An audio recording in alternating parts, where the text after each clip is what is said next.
A new ordinance just went into effect in Adrian that forces home sellers into a checklist of sorts, and it's ruffling some feathers. Dominique O'Neill, he joins us from the newsroom. And Dominique, so what's the big deal with this thing? So, Jeff, this impacts people who are selling their homes and have to get an inspection. Some residents I talked to say this ordinance adds an extra layer of stress by adding fees and time. Adrian's new ordinance requires homeowners have an exterior-only inspection of owner-occupied residential properties before they can be sold. City Administrator Greg Elliott tells me it was put in place to ensure that the residence for sale complies or meets Adrian's property requirements and how those properties look on the outside. So it's pretty laser focused on just the upkeep of the exterior of the home. You know, things like, we're looking for things like peeling paint, worn out roofs, you know, broken porch rails, gutters missing, things like that.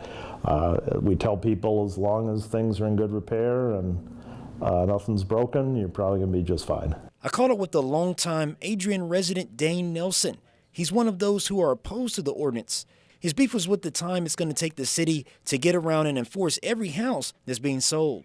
Rather than that, drive down the streets now if you see violations of peeling paint, a structural problem, enforce the ordinance that you have.